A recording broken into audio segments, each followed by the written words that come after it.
My sister died 3 years ago. I was taking care of my little Nicey. But what I discovered next made my blood run cold. 3 years, 36 monthly wire transfers, $81,000, half of everything I earned, sent to my dead sister's husband so he could take care of her little girl. Last month, my 7-year-old niece squeezed my hand with her tiny fingers, pulled me down to her level and whispered, "Auntie, please stop sending him money. Just watch where he goes. You'll understand."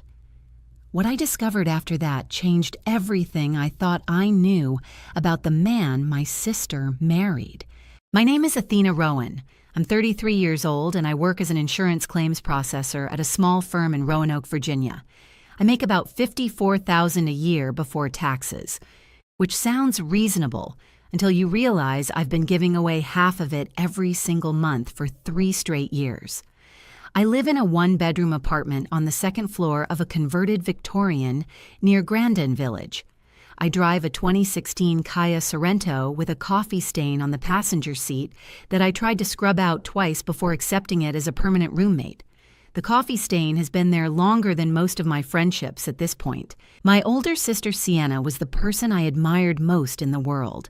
She was 34 when she died, a sudden brain aneurysm, completely without warning. She'd been healthy her whole life. She ran a 10K the month before it happened. She was a leasing coordinator for a commercial property management company in Roanoke and made about $68,000 a year. She was the organized one, the planner, the one who labeled her spice rack alphabetically and kept a color-coded spreadsheet for birthday gift ideas. She was also the primary earner in her marriage, which is something her mother-in-law never quite got over, but I'll get to that. Sienna was married to Wade Purcell. Wade worked as a licensed HVAC technician for a regional company and brought home around $42,000. They had a daughter together, my niece Bria, who was 4 years old when Sienna died. When Sienna passed, my whole world cracked down the middle. And Wade, he seemed broken too. At the time, I believed it. He showed up to the funeral looking like he hadn't slept in a week. His eyes were swollen. His voice kept cracking. He told me he was drowning. Sienna had managed everything, the mortgage, the bills, the insurance, Bria's preschool payments, the grocery budget, all of it. Without her, he said he didn't even know where to start. So I offered to help. I didn't think about it. I didn't calculate it. I just said yes. I set up a monthly wire transfer, $2,250, every single month. That's $27,000 a year. That's roughly half of my take-home pay. To afford it, I stopped eating out entirely. I canceled every streaming service. I dropped my gym membership. I started picking up Saturday overtime shifts at the office, which meant my weekends disappeared along with everything else. My social life went from quiet to legally deceased. My cat Gerald started giving me this look every evening, like a therapist who knows you're not improving but doesn't want to be the one to say it. But I did it gladly. Every cent, every extra shift, every Friday night alone on my couch eating rice with hot sauce. I did it because Bria was the last living piece of my sister. Bria had Sienna's eyes, that same serious little frown when she was concentrating. I would have sold a kidney if somebody had asked me to. I visited Bria about once a month, usually on Sundays. I always coordinated through Wade or through his mother, Lorraine Purcell. Every visit, the house looked fine. Not perfect, but acceptable. Bria was dressed, clean, smiling. Wade played his role well. Tired eyes, grateful voice, a man doing his best under terrible circumstances. He'd thank me for the help. He'd say things like how hard it was, how much he missed Sienna, how Bria was growing up so fast. I believed every word because the alternative, the idea that he might be lying, was too terrible to sit with. When I called to talk to Bria, it always went through Wade's phone. He'd put her on for 5, maybe 7 minutes. She sounded cheerful, chatty, normal. She'd tell me about school, about a drawing she made, about a squirrel she saw in the yard. But Wade was always in the room during those calls. I didn't think about why that mattered. Not then. Now, about Lorraine. Wade's mother had always been a complicated presence. She never liked that Sienna earned more than her son. At the funeral, she murmured something under her breath to a cousin about how Sienna always had to run everything. But Lorraine wasn't evil. She was stuck. She knew Wade was unreliable, and she was terrified that if she pushed him too hard or said the wrong thing, he'd cut her off from Bria, her only grandchild. So Lorraine kept quiet. She tidied up the house before my visits. She made sure Bria looked presentable. She was the reason the whole thing held together on the surface, not because she was loyal to Wade's lies, but because she was afraid of losing Bria. She was trapped, and I didn't see it. Then came the day everything changed. A Thursday, last month. My afternoon appointment at the office got canceled, so I clocked out at 2:30 instead of 6. I was 15 minutes from Wade's house in Salem. I thought, why not just stop by? Surprise Bria. Bring her a little snack. No big deal. Lorraine answered the door. She looked startled. I'd never shown up without calling ahead, but she let me in. She didn't call Wade first. That was the crack. That tiny, quiet crack in the wall Wade had built around Bria. Lorraine let me in because, deep down, she wanted someone else to see what she'd been seeing. Bria was at the kitchen table doing homework. She looked up and smiled, but it was a careful smile, the kind of smile a child gives when they're not sure if it's safe to be happy. Her shoes were too small. The canvas was splitting open at the toe. Her jacket, hanging by the door, was a thin windbreaker. This was Virginia in October. The leaves were already changing and the evenings dropped into the 40s. That jacket wouldn't keep a hamster warm. But the worst thing wasn't the shoes or the jacket. It was her eyes. They were too quiet, too still. 7-year-olds aren't supposed to look at you like they're calculating whether to trust you. We spent an hour together. I helped her with math. She showed me a drawing of a cat she'd done in art class. She leaned into me on the couch, and I could feel how thin she was under her shirt. When it was time for me to leave, I hugged her tight. And that's when she grabbed my hand. She didn't just hold it, she gripped it, pulled me down so my ear was near her mouth, and she whispered, so quietly I almost missed it, "Auntie, please stop sending him money. Just watch where he goes. You'll understand." My blood turned cold. Those weren't the words of a 7-year-old. They were the words of a child who had been watching and listening and understanding far more than any child should ever have to.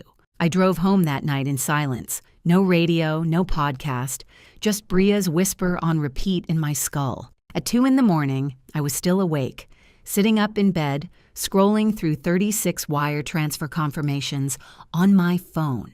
$2,250, $2,250, $2,250, 36 times, $81,000, 3 years of overtime and rice and hot sauce and loneliness. And one question I couldn't stop asking myself, where does Wade go? Before we continue, please hit that like button and tell me in the comments where you're watching from and what time it is right now. I read every single one, and it honestly makes my whole day.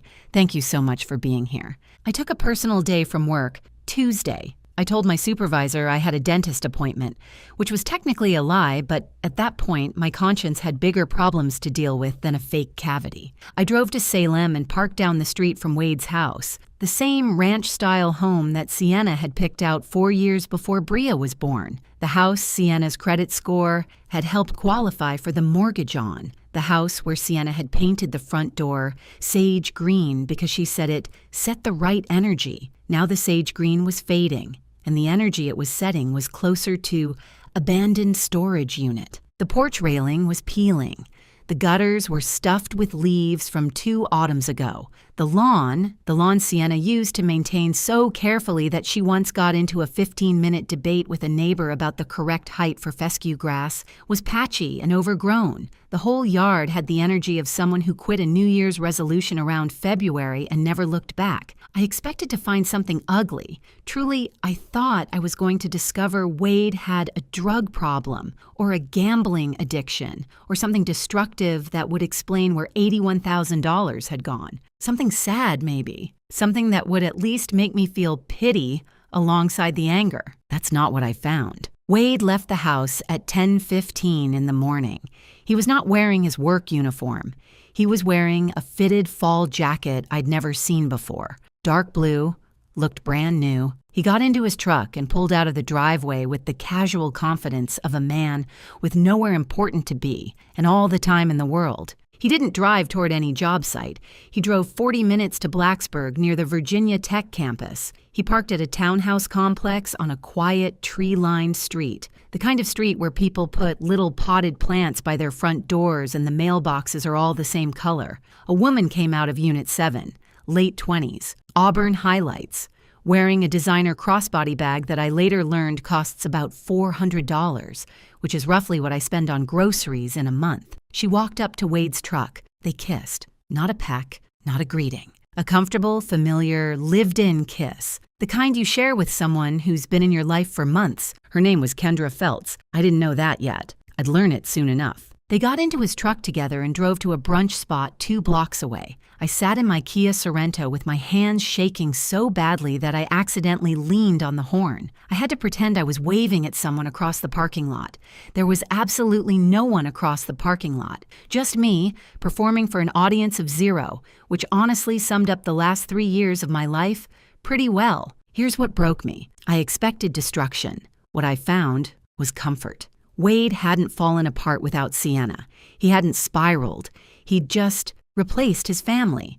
He built a whole new life with my money and slotted a new woman into the space Sienna left behind. He was eating Eggs Benedict at 11 o'clock on a Tuesday morning while his daughter wore shoes that were splitting at the seams. Over the next several days, I started pulling on every thread I could find. I called Bria's elementary school. Sienna, because of course she did, had listed me as Bria's emergency contact when she enrolled her. That meant the school could legally share information with me, especially concerns about a child's welfare. And they had concerns. Bria had 11 absences that semester. The school had been trying to reach Wade, phone calls, voicemails, emails.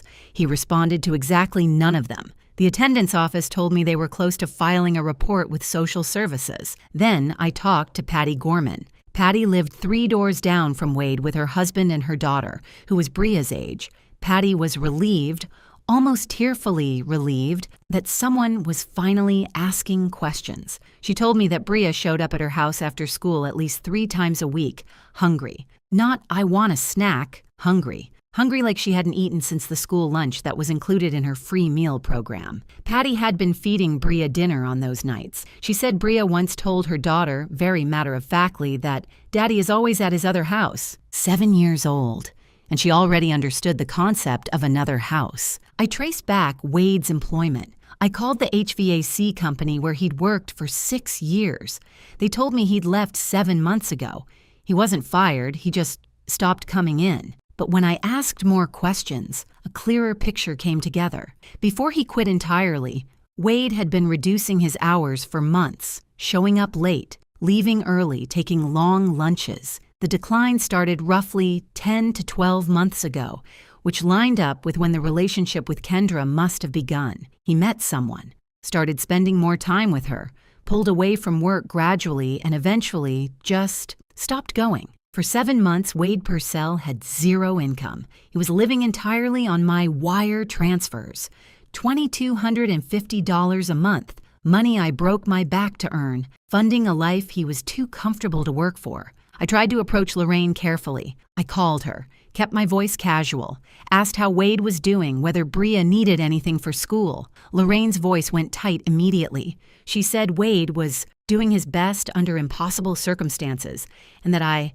didn't understand what it's like to raise a child alone. But then she said something that snagged in my ear like a fishhook. She said, I'm there as much as I can be. I do what I can. That wasn't a defense of Wade. That was a confession. Lorraine was picking up his slack, watching Bria on the days he disappeared to Blacksburg, making sure the house was passable when I came for my scheduled visits, calling Wade to warn him when I was on my way so he could play his part. She wasn't his ally, she was his cleanup crew, and she was exhausted. That same evening, Wade texted me. His tone was calm, almost sweet. He wrote, I appreciate everything you do for Bria, but showing up without letting me know isn't fair to her. She needs stability, not surprises. Let's stick to our normal schedule. It was polite, it was reasonable sounding, and it was absolutely calculated to slam shut the door I'd just cracked open. This wasn't a man in chaos. This was a man managing his operation.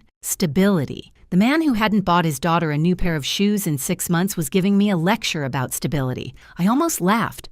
Almost. Then came the phone call from Patty Gorman that changed everything. It was late, after 9. She called because she'd been thinking about it all day and felt like she had to tell me. Last week, during a play date at Patty's house, Bria had said something to Patty's daughter. She said it casually, the way children say enormous things without realizing their weight. She said, "Daddy told me things might change soon.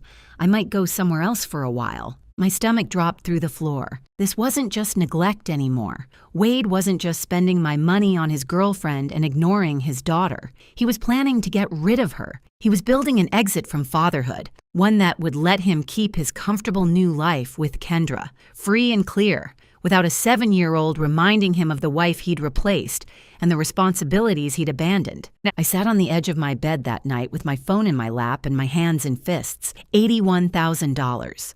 3 years. And the man I'd been funding was trying to throw away the only thing that money was supposed to protect. I have a storage unit on the south side of Roanoke. It's a small one, 5 by 10, costs me $89 a month, which I've been paying on top of everything else because I couldn't bring myself to deal with what was inside. 3 cardboard boxes, Sienna's personal belongings. I packed those boxes 1 month after her funeral. Wade had called me and said he couldn't look at her things anymore. Her notebooks, her files, the scarf she wore every winter. He said having them in the house was making it impossible to move forward. At the time, I understood. I took the boxes home, realized I couldn't open them either, and drove them straight to the storage unit. That was 3 years ago. I'd been paying $89 a month to avoid saying goodbye. Some people go to therapy. I rented a metal box and shoved my grief inside it. To be honest, the storage unit might have been more effective, but now I had to open them. So on a Saturday morning, I drove across town, unlocked the padlock, pulled up the rolling door, and sat down on the cold concrete floor with 3 boxes of my dead sister's life in front of me. The first box was personal items, a silk scarf that still held a faint trace of her perfume, something floral, something that made my chest ache the second it hit me. A notebook filled with grocery lists in her handwriting, Bria's immunization schedule on a folded piece of paper, a birthday card from Bria, stick figures, crayon hearts, the word mommy in big wobbly letters. The second box was documents, old tax returns, lease agreements from her job, pay stubs, bank statements she'd printed and filed because Sienna was the kind of person who printed and filed bank statements like it was 1997. And at the very bottom of the box, underneath everything else, was a manila folder. On the tab, in Sienna's neat handwriting, 2 words, "just in case." My hands were shaking when I opened it. Inside was a notarized letter, not a formal will. Sienna apparently intended to go through the full legal process, but hadn't finished it before she died. It was a notarized letter of guardianship intent, prepared and signed at Henderson and Wells Notary Services on Campbell Avenue in Roanoke, dated 8 months before Sienna's death. Stamped, witnessed, official. The letter stated clearly, "In the event of my death or incapacitation, it is my expressed wish that my sister, Athena Rowan, assume primary guardianship of my daughter, Bria Purcell." Underneath the letter was something else, 2 handwritten pages, front and back. Sienna's handwriting, small, precise, a little slanted to the right, the way it always was. She wrote that she loved Wade. She wanted that to be clear, but she had discovered that he'd been hiding a credit card debt of $19,000. She found the statements in the glove compartment of his truck, tucked behind the vehicle registration like he thought nobody would ever look there. And this wasn't the first time. 2 years earlier, early in their marriage, she'd found a hidden store credit card with a $6,200 balance. Both times, Wade swore it would never happen again. Both times, Sienna wanted to believe him. But Sienna was Sienna. She didn't just hope for the best, she planned for the worst. She wrote, "I'm not leaving Wade. I love him and I believe people can change. But I need to know that Bria will be protected no matter what happens. If you're reading this, Athena, it means something went wrong that I couldn't control. Please take care of my girl. I trust you more than anyone on this earth. Wade isn't a bad person, but he's weak with money, and weakness has a way of getting worse under pressure." I sat on that storage unit floor and read those 2 pages 3 times. My sister, The woman who alphabetized her spice rack, who kept a spreadsheet for birthday gifts, who once reorganized her entire kitchen because the silverware drawer was inefficient, had written a contingency plan for her own death.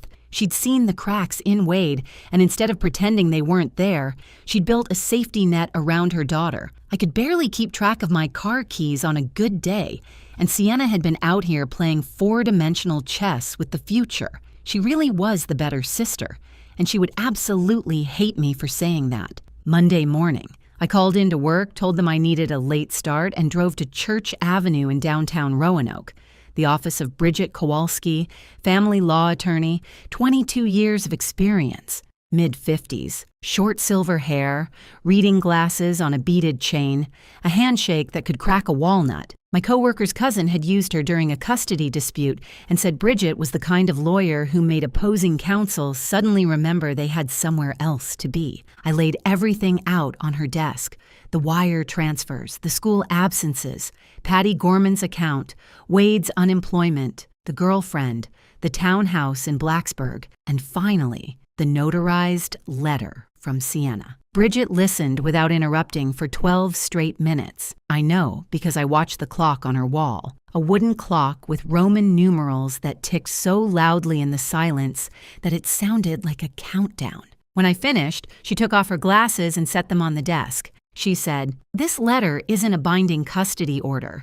Your sister didn't complete the full legal process, but what she did is significant. It's a notarized, witness document of parental intent, and Virginia courts take that very seriously in custody disputes. Combined with everything else you've described, the financial misuse, the neglect, the absences, you have a real case." Cost was my next question, because of course it was. I'd been hemorrhaging money for 3 years. Bridget offered a reduced retainer, $2,800, with the understanding that if we successfully recovered any of the misused funds from Wade, her remaining fees would come from that. I had exactly $3,200 in an emergency savings account I'd been nursing since before Sienna died. That fund was supposed to be for car repairs and dental emergencies. Turns out it was actually earmarked for dismantling my brother-in-law's entire life. Fate has a sense of humor. I wrote the check. Bridget gave me one critical instruction before I left.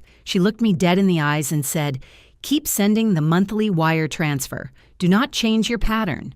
Do not let him know anything has changed. We need 36 months of unbroken documented transfers when we present this case. The moment you stop, he'll know something is coming, and he'll start preparing his defense." So I walked out of that office with a family law attorney, a dead sister's letter, a nearly empty bank account, and the instruction to keep funding the very man I was about to take down. I drove to work, clocked in for the afternoon, processed 3 insurance claims, and went home to eat rice and beans for the 1100th time. My emergency fund was gone. My savings were at 0, and I had never felt more certain of anything in my life. Bridget's last words to me that day were, "I need documentation of current conditions, proof of financial misuse through legal discovery, and any evidence that he's planning to give up custody. Can you get me more?" I told her I could, because I already knew exactly where to look next. There was a woman in Blacksburg with auburn highlights and a $400 handbag who had no idea where her boyfriend's money really came from, and I had a feeling that when she found out, she was going to have a lot to say. Over the next 2 weeks, I barely slept, but I worked. Not the Saturday overtime kind of work, a different kind. The kind where every hour I wasn't at my desk processing insurance claims, I was building a case against the man my sister married. Bridget filed the custody petition, which triggered something called legal discovery, the legal right to request Wade's financial records. I'd sent him $81,000 over 3 years, and now, for the first time, I was going to see exactly where every dollar went. When the bank statements came back, I sat in Bridget's office on Church Avenue and read them line by line, 12 months of records. Bridget had printed them out and highlighted everything in 2 colors, yellow for Wade's spending, green for anything related to Bria's care. The yellow sections looked like a lifestyle magazine. $16,800 in transfers to an account linked to an address in Blacksburg, Kendra Feltz's townhouse. He was paying her rent. $1,400 a month, like clockwork. $8,400 in restaurant and dining charges, brunch spots, steakhouses, a sushi place in Christiansburg that I looked up later, and where a dinner for 2 runs about $90 before drinks. $4,200 at men's clothing retailers. Not Walmart, not Target, but places with names I didn't recognize because I'd been buying my own clothes at consignment stores for 3 years. And then there it was, $3,100 charged to a resort in Myrtle Beach, a long weekend last April. I scrolled through Kendra's public Instagram and found the photos. Sunset on the beach, cocktails by the pool, the two of them smiling in matching sunglasses like a couple in a travel ad. Posted April 22nd. My wire transfer that month cleared on April 15th. 7 days from my bank account to their beach vacation. The green column, the Bria column, that was empty. I don't mean low, I mean blank. $0 at pediatricians, 0 at children's clothing stores, 0 at school supply retailers, 0 at pharmacies for children's medication. Not a single dollar in 12 months of records that could be traced to spending on his own daughter. I once sat down and calculated how many overtime Saturday shifts I worked to pay for that Myrtle Beach weekend, 127 hours. That's roughly 3 weeks of my life converted into someone else's poolside cocktails. I hope the pina coladas were worth it. Now came the hardest part. Kendra Feltz. I want to be clear about something. I didn't hate Kendra. I had no reason to. She didn't steal my sister's husband. She started dating a man she believed was a successful independent HVAC contractor who was doing well for himself. Wade had lied to her the same way he'd been lying to me, just with a different script. My job wasn't to punish Kendra. My job was to give her the truth and see what she did with it. I sent her a message through Instagram. I kept it short, calm, and factual. I wrote, "Hi Kendra, my name is Athena Rowan. I'm the aunt of Wade's daughter, Bria.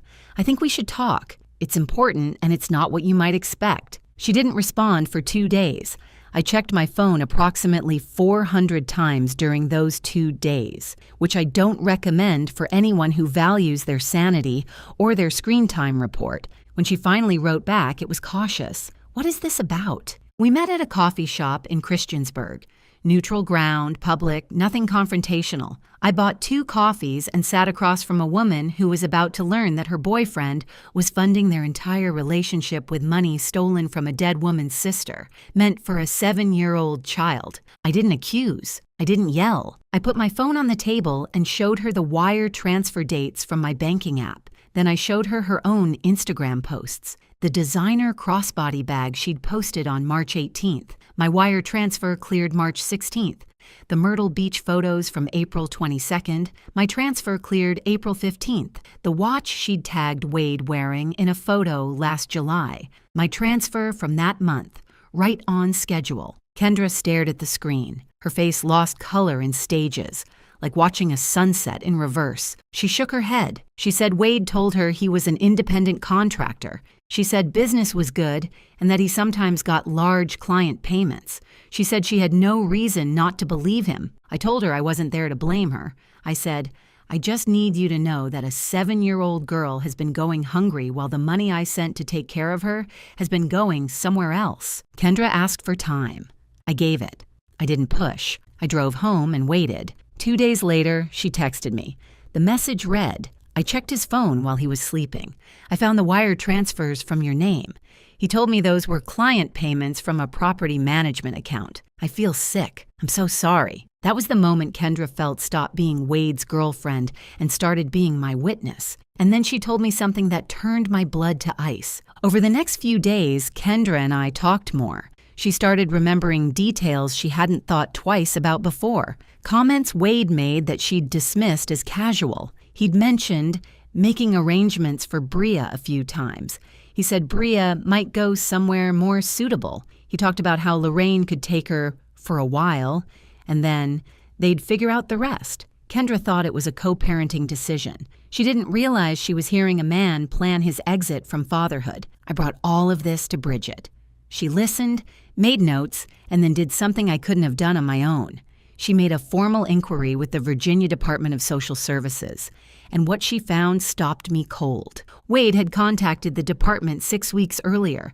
He'd made a preliminary inquiry about the process for voluntary relinquishment of parental rights. He hadn't filed anything yet, no official paperwork, but he'd asked detailed questions. What were the steps?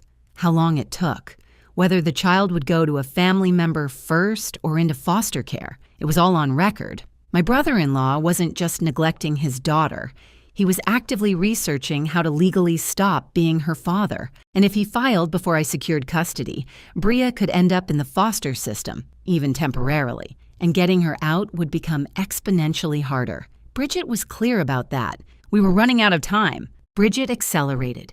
She filed an emergency motion citing imminent risk of parental abandonment combined with documented neglect. She requested an expedited process, and she arranged a settlement conference, a meeting between both parties and their attorneys in her office to try to resolve the custody question without a full court hearing. Wade was served papers at the Salem house on a Tuesday morning. A process server knocked on his door at 9:15 and handed him the filing. He called me 20 minutes later. His voice was calm, controlled, not panicked, not angry, measured. The voice of a man who had spent 3 years managing a lie and was now reaching for the same playbook. He said, "Athena, I don't know what someone has been telling you, but this is a misunderstanding. I'm Bria's father. You're her aunt. Let's talk about this like family. We don't need lawyers involved." I wanted to scream at him. I wanted to ask him what he spent $3,100 on in Myrtle Beach while his daughter ate dinner at a neighbor's kitchen table. I wanted to read him every line of Sienna's letter and watch him try to explain himself. Instead, I said, "My attorney will be in touch," and I hung up. I forwarded the call log to Bridget. Wade, to his credit as a manipulator, did not panic. He did not disappear. Within 48 hours, he'd hired an attorney, a man named Ray Scuttle, who had a small practice in Roanoke and apparently had availability on short notice, which in the legal world usually tells you something about a lawyer's caseload. Wade was smart enough to respond legally. He thought he could manage this the way he'd managed me for 3 years, through charm, through reasonable-sounding words, through making everyone else feel like the unreasonable one. The man had spent 3 years convincing me he could barely handle packing Bria's lunch, and suddenly he had a lawyer retained in 2 business days. Amazing how competence reveals itself when your lifestyle is on the line. Bridget called me on a Friday evening. Her voice was steady, like always. She said, "Settlement conference is set, October 28th. My office, 10 in the morning." His attorney agreed to the date. Then she said something I've replayed in my mind 100 times since. "When we sit down in that room, Athena, we are not going to argue. We are not going to raise our voices. We are not going to make speeches. I'm going to put documents on a table, one at a time, and let the math speak for itself. Math doesn't lie. Math doesn't get emotional. Math doesn't need to convince anyone of anything. That's how you win this." I told her I understood. But when I hung up the phone, my hands were trembling against the kitchen counter. Gerald jumped up next to me and pressed his head against my arm, which was the most emotional support he'd offered in 3 years of living together. Even the cat knew this was the big one. October 28th, 10 in the morning. Bridget Kowalski's office on Church Avenue. The conference room was small, rectangular wooden table, 6 chairs, a water pitcher in the center with 4 glasses turned upside down, fluorescent lighting that hummed faintly, the way it does in places where serious things happen to ordinary people. There was nothing dramatic about the room. No dark wood paneling, no flags, no gavels, just a table, some chairs, and the quiet hum of that light. On one side, me and Bridget. Bridget had a binder on the table in front of her, thick, organized, tabbed in color-coded sections. She placed it on the table the way a chess player places a queen on the board, not aggressively, just with the calm certainty that the game was already decided. On the other side, Wade and Ray Scuttle. Wade was wearing a button-down shirt I hadn't seen before, probably from the same clothing stores that showed up on his bank statements. He looked composed, not worried. He had the face of a man who believed he was about to talk his way out of a problem the way he'd talked his way out of everything else in his life. Ray Scuttle had a legal pad and a pen. The legal pad was blank. Nobody spoke for a few seconds. Bridget didn't do small talk. She didn't introduce the proceedings or explain the purpose of the meeting. She just opened the binder, and then she started placing documents on the table, one at a time. First, 36 wire transfer receipts. She fanned them across the surface of the table slowly, methodically, like dealing cards, each one printed with the date, the amount, and the routing information. $2,250, $2,250, $2,250, 36 entries, 3 years. She didn't say a word. She just let them sit there. Second, Wade's bank statements. 12 months of records printed and tabbed. The highlighted lines told the whole story in 2 colors. Yellow, $16,800 to Kendra's apartment, $8,400 at restaurants, $4,200 at men's clothing stores, $3,100 at a Myrtle Beach resort. Green, the column for Bria's expenses, nothing. Completely, perfectly, damningly empty. Third, Bria's school attendance records. 11 absences in a single semester. Letters sent home to Wade, emails sent, voicemails left, all documented, none answered. Fourth, Patty Gorman's signed, notarized statement. A neighbor describing how a 7-year-old girl showed up at her house hungry multiple times a week for months, how she'd been feeding Bria dinner because nobody else was. Fifth, the school counselor's report. Behavioral changes. A child who had become withdrawn and quiet. A child who told the counselor that things might change soon and she might go somewhere else. Sixth, printouts from Kendra Feltz's public Instagram. Time-stamped. Correlated with wire transfer dates. The crossbody bag, March 18th post, March 16th transfer. The Myrtle Beach trip, April 22nd post, April 15th transfer. The watch on Wade's wrist, July post, July transfer. Photo after photo after photo, lined up next to receipt after receipt after receipt. Seventh, Kendra Feltz's signed statement, 3 pages, that she had been deceived about Wade's income, that she now understood the source of his money, that Wade had made repeated comments about making arrangements for Bria, and Bria going somewhere more suitable. Eighth, the record from the Virginia Department of Social Services confirming that Wade Purcell had made a preliminary inquiry 6 weeks prior about the process for voluntary relinquishment of parental rights.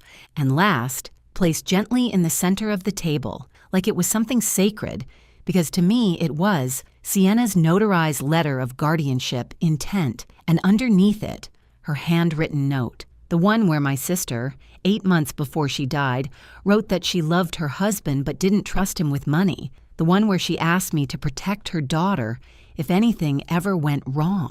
The room was silent. Not uncomfortable silence, heavy silence. The kind of silence that happens when there's nothing left to argue. Wade's expression changed in stages. When Bridget started, he looked calm. After the bank statement, something shifted behind his eyes, a flicker. By the time the Kendra screenshots hit the table, his jaw was tight. When the social services record appeared, his hands went flat on the table in front of him like he was trying to keep himself from moving. And when Sienna's letter landed in the center, when he realized his dead wife had seen through him years before I did, something in his face just closed, like a door shutting. Ray Scuttle read through the materials. He took his time. He didn't challenge a single document.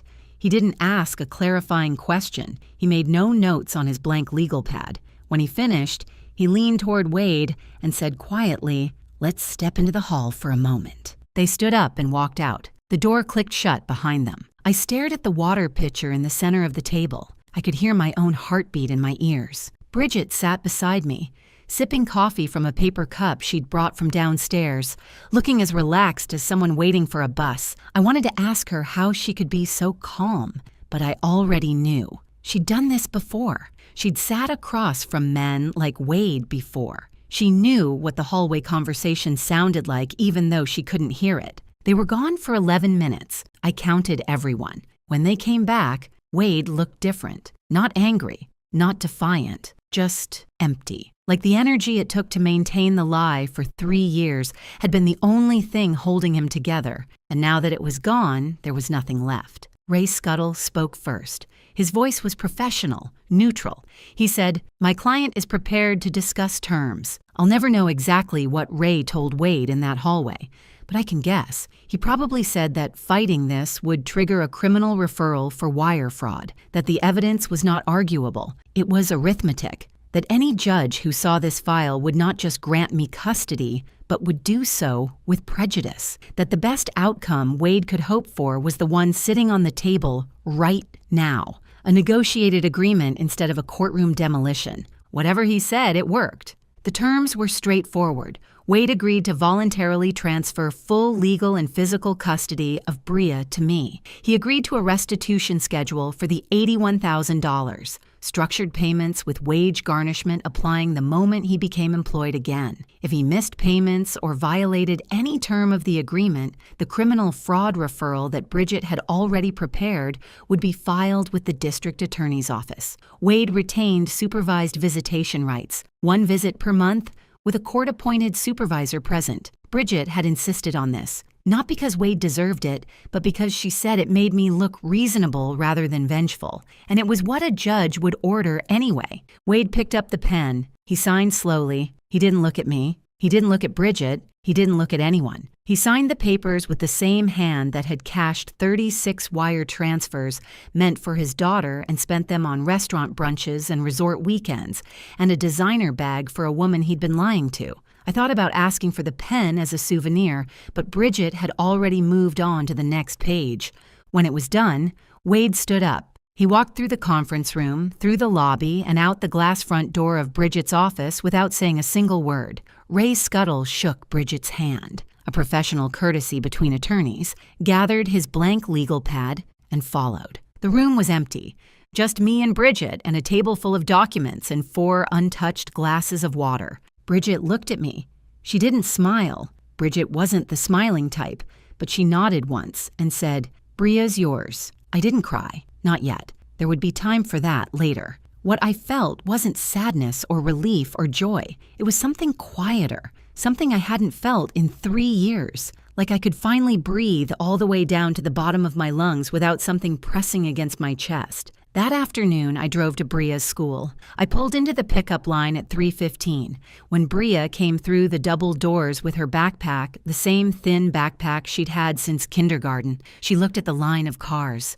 She saw my Kia Sorento, and her face did something I hadn't seen in months. She smiled, not the careful smile from the unannounced visit, a real one, full, bright, with her eyes crinkling at the corners the way Sienna's used to. She ran to the car and climbed into the back seat and buckled herself in with the focus of someone who had been waiting for this moment without knowing it was coming. She looked at me in the rearview mirror and said, "Are we going home, Auntie?" I nodded. "Yeah, baby. We're going home." Before I finish this story, if this channel has become a little part of your day, I'd love it if you hit subscribe and drop a like. It takes 1 second, but it honestly keeps me going. I'm grateful for every single one of you. The custody transfer was finalized in 60 days, just before Christmas. The paperwork went through on December 23rd, which meant that for the first time in 3 years, Bria woke up on Christmas morning in a home where someone had actually bought her presents with their own money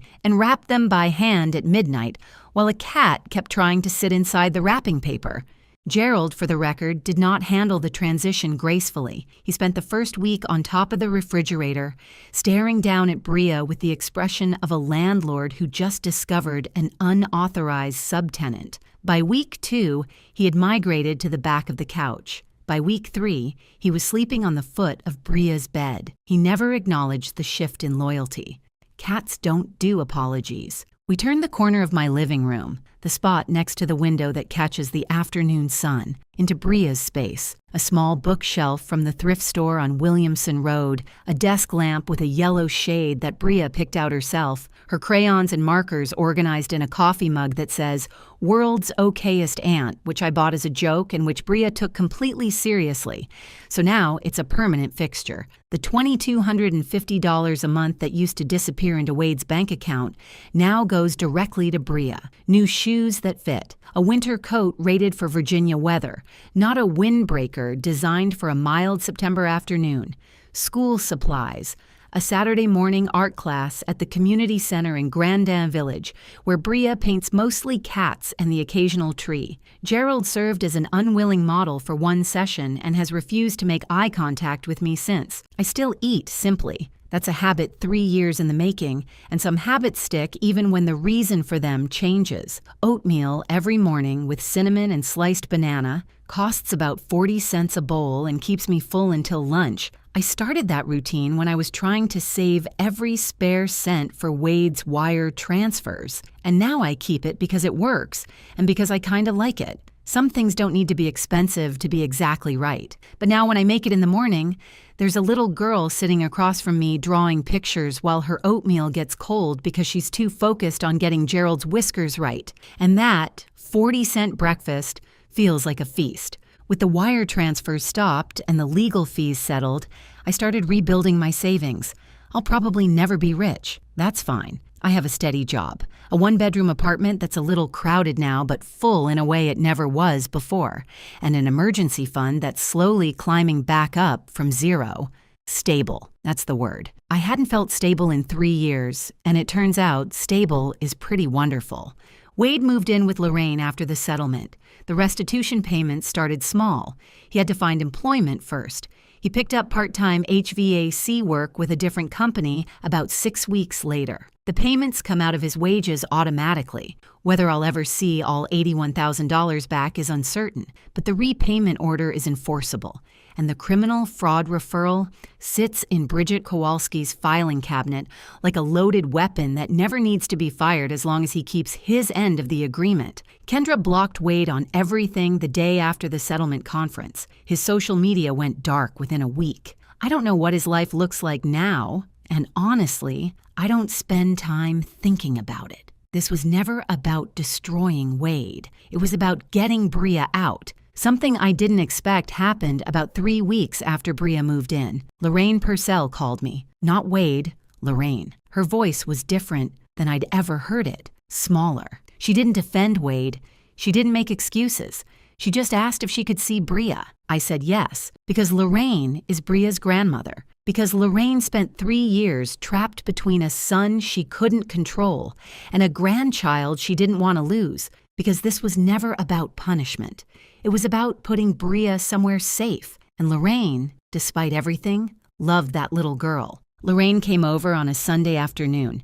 She brought homemade sugar cookies, the kind with the sprinkles that Bria apparently used to help her make back when she spent time at Lorraine's house. Bria ran to the door and hugged her. They sat on the couch together and watched cartoons and ate cookies while I pretended to clean the kitchen. At one point, I glanced over and saw Lorraine wiping her eyes with the back of her hand, very quietly so Bria wouldn't see. We didn't talk about Wade. We didn't need to. Bria's school called me 6 weeks after she moved in. Not a problem call, a good one. Her teacher, Mrs. Calloway, sent an email that I read 3 times and then saved in a folder on my phone. She wrote, "I wanted to let you know that Bria has been a completely different child. She participates in class. She laughs. She brought a drawing for our bulletin board last week and was so proud of it. I don't know what changed at home, but whatever it is, thank you. Perfect attendance since the move. Not one absence. Not one. Bria sleeps through the night now. She didn't before. I learned this gradually. Not all at once, the way children reveal things. In pieces, over weeks, through small comments at bedtime. She told me she used to lie awake in the Salem house listening for the sound of Wade's truck pulling into the driveway. Sometimes it came late, after midnight. Sometimes it didn't come at all. A 7-year-old lying awake in a dark room, listening for a father who wasn't coming home. I think about that, and I have to close my eyes and breathe for a second before I can keep going. She doesn't listen for trucks anymore. She sleeps with Gerald curled up beside her and a nightlight shaped like a star that she picked out at the dollar store. She sleeps the way a 7-year-old is supposed to sleep, deeply, easily, without fear. One evening, the kind of night in Virginia where the dark comes early and the air through the window smells like cold leaves and someone's fireplace a few streets over, I was washing dishes. Bria was at the kitchen table drawing, the way she does most evenings now. Gerald was asleep on the radiator, which he considers his personal property. Bria slid a piece of paper across the table. "This is for you, Auntie." I dried my hands and picked it up. 3 figures. The tall one on the left had brown hair and was labeled Auntie in careful letters. The small one in the middle had pigtails and a big smile, me. And the third figure, floating just above them with bright yellow wings and an even bigger smile, was labeled Mommy. At the bottom of the page, in her best 7-year-old handwriting, my family. I looked at the drawing. I looked at Bria. She was watching me with those eyes, Sienna's eyes, waiting to see if I understood. I didn't cry. I reached across the table and held her hand for a moment. Small fingers, warm, trusting. The same hand that had grabbed mine a few months ago and whispered a secret that changed everything. And I thought, Sienna always had a plan. Even from wherever she is now, she had a plan. She labeled a folder just in case. She wrote a letter she hoped no one would ever need to read. She put my name on a piece of paper at a notary office on Campbell Avenue and trusted that if the worst happened, I'd find it. And I did. 3 years late, but I found it. Thank you so much for staying with me until the very end of this one. It truly means the world to me. There's another story already waiting for you on your screen. I picked it just for you. Click it and I'll see you there in just a moment.